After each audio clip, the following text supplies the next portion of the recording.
101.5 FM, tracing the Big D on the fences for a Thursday night, 6 o'clock right through until 8. Well, unfortunately, no Tracy tonight. Tracy's got a couple of issues at home, so she's had to stick around there. So we might even give her a call and catch up with her later on and see what's going on. So I think the problem was she didn't get all the housework done today, so I had to keep her at home. I think that might be the issue. I can say that because I know she's not listening at the moment, so that's pretty good.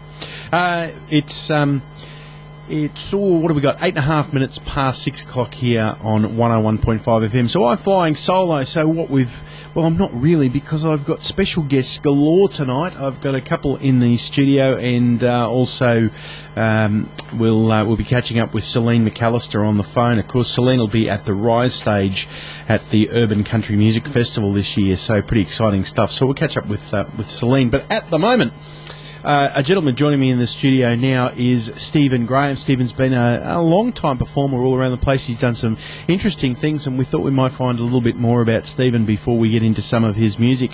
Thanks for joining us on 101.5 FM. My absolute pleasure to be here.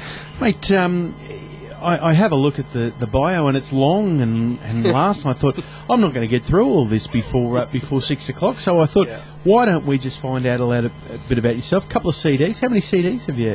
3 at the moment, and 3? one in the middle of it. Okay. I'm always in the middle of one. Right. Yeah. Now you've got your own recording studio. Do you record in your own recording studio? I do. Yep. Okay. Yep. So I do my own recording in my own studio. Last 3 albums I've produced and did the recording at my studio. Right. So yeah, it's always good fun. I've spoken to some performers that do have their own recording studios, and sometimes they say they like to get it produced or mastered elsewhere. Yep. Is that something that you? I know some people say sometimes it's a financial thing, or they want to get an outside opinion. What's your process? Yeah, I always have an outside opinion. So the song comes out, first outside opinion, the wife. Right. So pretty important opinion. That's right. Yeah, they're always fairly honest with you. Yep. So and that's usually what would happen. I would say, "What do you think of this?" Mm-hmm. And then if she thinks it's okay, or she usually has some good ideas because she's a musician as well. Okay. So she will say, "Oh, I like this. I don't like that." And depending on what I'm writing and what it's for, sometimes I have particular targets that I'm writing for. So if it's a kid's album or something like that, I would definitely run past her. She's a teacher, so we did that. Last album I did was a kid's album, and she took it to her school and trialled it and said, this works, this doesn't, you should do more of this. So that was fantastic. So, what was the inspiration for putting out a kids album? And I know just recently there's been different artists that have put there's different ones out. Yep. What was the inspiration? I'd heard a lot of other kids' music that was around at that stage. It was a specific genre, and I thought, no, that's not right. I think I could do better, but only because I had. When you say better, what are some of the? It was and we won't bag anyone in skivvies or anything like that at this stage. No, it wasn't that at all.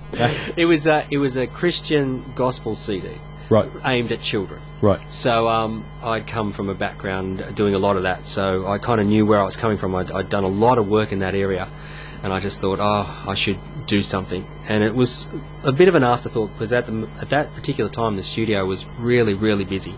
So I had lots of clients coming in and out, and I couldn't get any of my songs down because it was so busy. And customers, they get in the way all the time. They do. They're they? fantastic. Yeah. God bless them. Yeah. And so, in between clients, I kind of did these songs.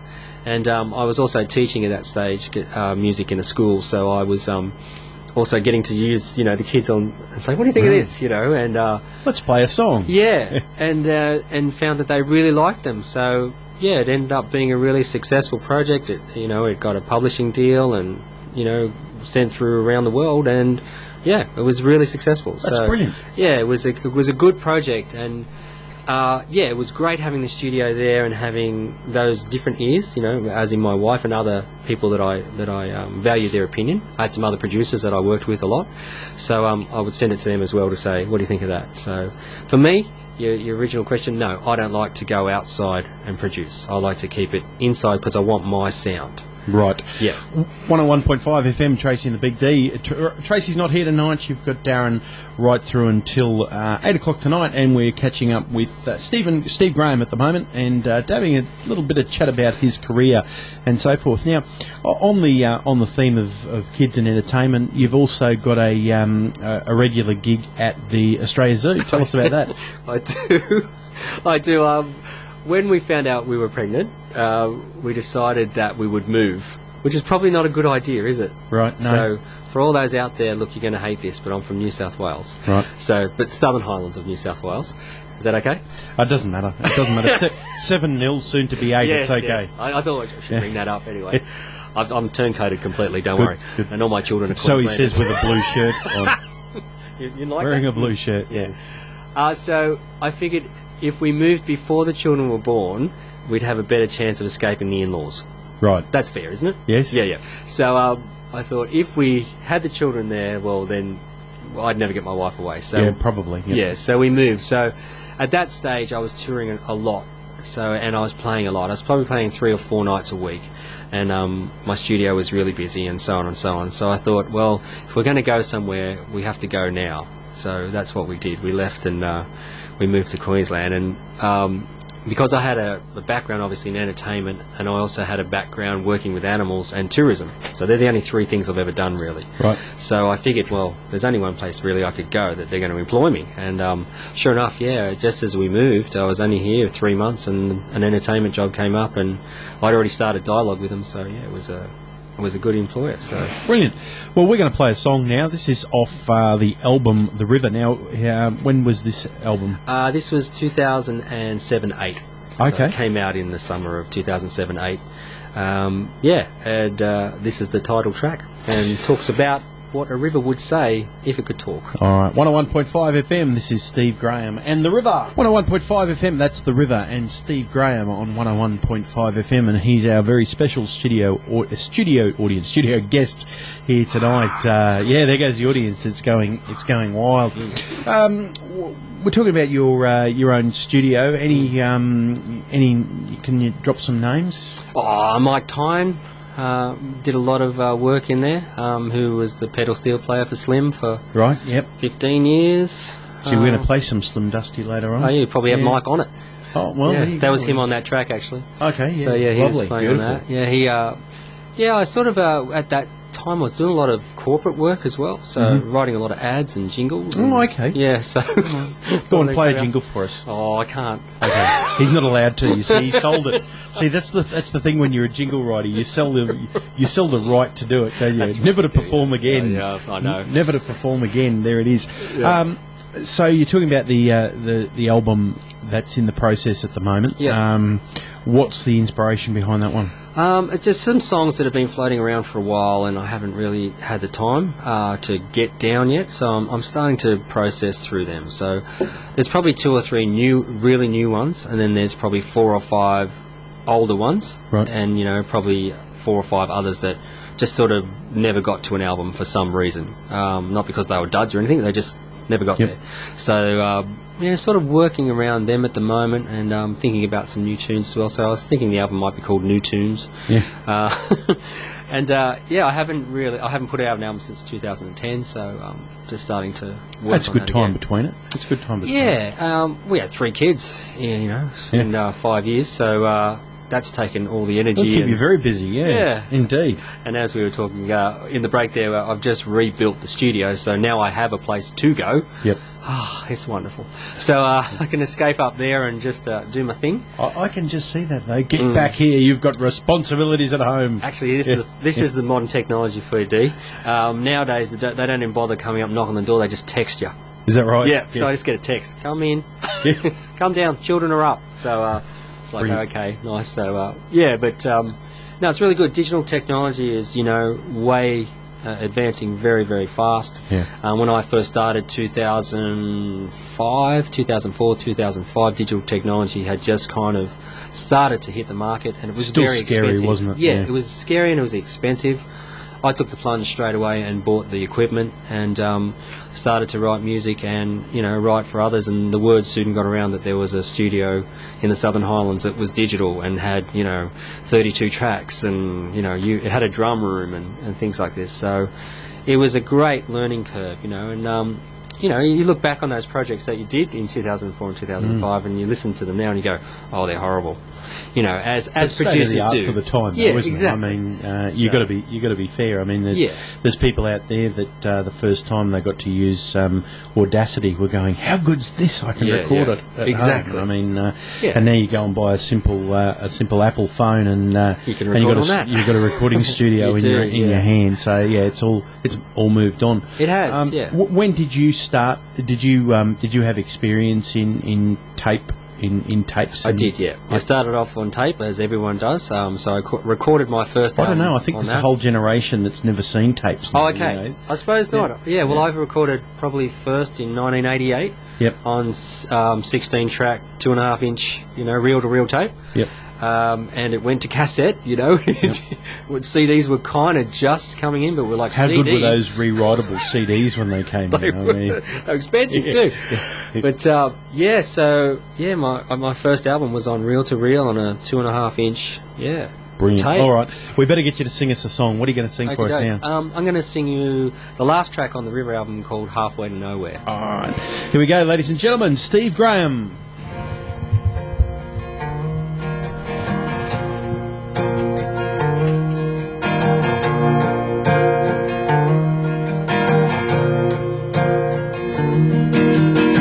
Looks at him and says, what are you doing? With that whiskey bottle always by your side. She said she never signed on for a nightmare. She decides it's nearly leaving time. Who could blame her? She's just 27. She's a beautiful girl, got a spark still in her eyes. But she didn't chase her dreams too far southward. And she decides it's time she made a life. So it's goodbye to your lying and your whiskey breath. 'Cause I won't sit here and watch you drink yourself half to death. I got dreams and plans I know that you can't share. In the morning I'll be halfway to nowhere.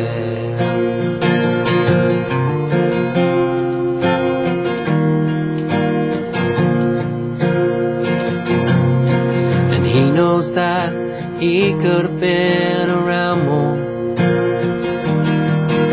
but there was always something better left to do. Like a football game, then after he'd start drinking, and he can't see what his life it's come to.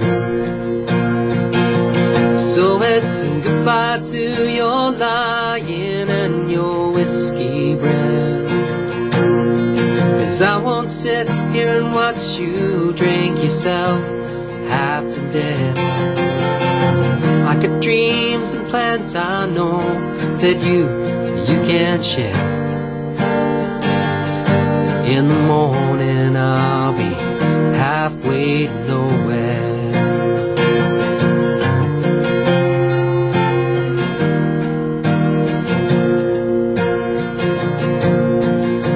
Filled up, cheating and a boozing, of wasted talent and wanted next to his name. If he could just get out of far North Queensland, well, he could try, he could go straight once again. So it's a goodbye to your lying and your whiskey breath. sit here and watch you drink yourself half to death. I got dreams and plans I know that you can't share. In the morning I'll be halfway to nowhere. By the morning I'll be halfway to nowhere. 101.5 FM, that's what love will get you, Addy Burgess. Well, Steve Graham and I are just here chatting about guitars, aren't we? Just, We are. Chewing the fat. He's got a lovely 1982 Takamine now. Takamine was probably in its infancy in Australia in that stage. Yeah. What made you go with a Takamine? The sound, the way it sounded. I bought it second hand too. And my chair's a bit squeaky. I thought that was your elbow. No. I saw it was in a second hand store, I think. And I bought it for my 20th birthday as a present for myself. And yeah. What a great present. It was. So yeah, it was $1,000 back then, which was a fortune. Yeah. Didn't tell my mum. No. That I paid $1,000 for a guitar. No, you wouldn't do that. No. So and then the next year I bought myself a Telecaster from the 21st. So yeah. And how much did the telly cost you? It was $800. It was a 1970 telly. So, wow. Yeah. It was owned by one of the guys from the Saints. Is that right? Yeah. Wow. Came with a psychedelic case and all that. Right? Well, there you go. Yeah. Well, beautiful. Yeah. So you could be a Bruce Springsteen and you could start playing Springsteen. I could do a bit of Bruce, couldn't I? Yeah, once you've got a telly, you can do Springsteen. So that's all right. Well, we're going to get one more song from you and then we're going to wrap it up. Now, if people want to see you, you're doing gigs around the place. Where are they going to catch up with you? Every Friday night at the Crown Plaza at Pelican Waters. Okay, just on the sunny coast, yep. Yep, on the sunny coast, not far from here. Otherwise, check the website, stevegraham.com.au. Right. I kind of get around. Okay. And I'll be here at the festival, 10 a.m. at the Songwriters Cafe. And if someone's been out there today and said, you know what, I'm going to record my own music, because we've got plenty of musos listening, they said, I wouldn't mind touching base with Steve. Same way, get on the website. Get on the website, send me an email. And join the long queue of people that are getting their music made. I just had a local lady do a couple of tunes, and it turned out very, very nicely. So, brilliant. Yeah, she had a bit of live flute and whatever else. Did a bagpiper once. And what other instruments do you play? I play guitar, bass, drums, piano, mandolin and banjo. Okay, so if they want something else, they'll have to bring their own musicians. So what are you going to play for us now, Steve? Well, I might play a bye-bye song. Okay. How about that? Yeah, this brilliant. one's about two people. One lives in Cairns and one lives in Brisbane. See, I'm totally converted. Right, yes. I'm totally converted. Yep. And, it's about I'll see you again and hope I see you again and don't know if I will. I'll be seeing you again. Brilliant. We'll be seeing you again. Thanks for joining us tonight. Thanks for finding out a little bit more about Steve Graham. Nice. And we'll catch you in here another time, probably after the release of the next. Sure. If the customers stop knocking on the door and you can finally get around to getting something done, that'd be terrific. I've done 2 so far. Right. Yeah. And here we go. Steve Graham, ladies and gentlemen.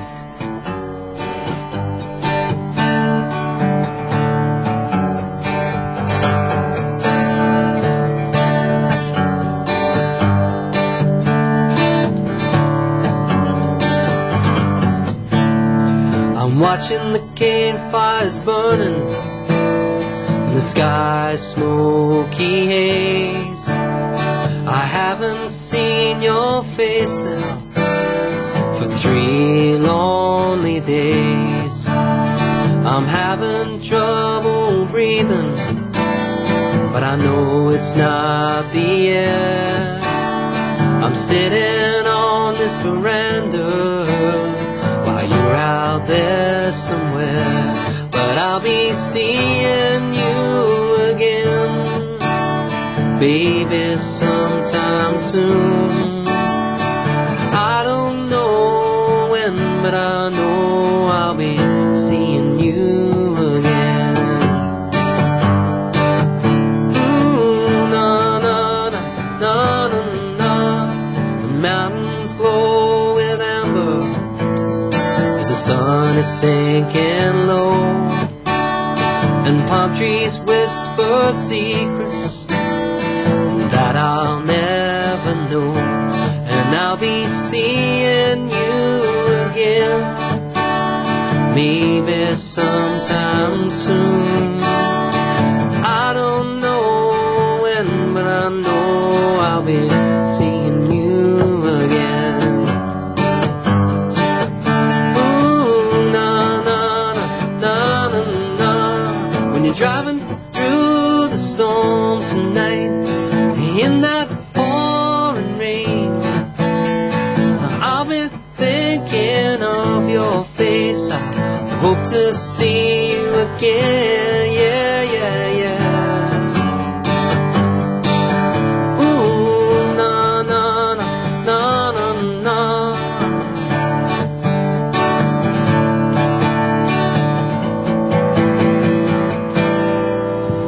Now slow creeping darkness and feel light of day. It makes you more a memory, and it takes you farther away. But I'll be seeing you again, maybe sometime soon. I don't know when, but I know I'll be seeing you again. And I'll be seeing you again, Big D, maybe sometime soon, Tracy. But I don't know when, but I know I'll be seeing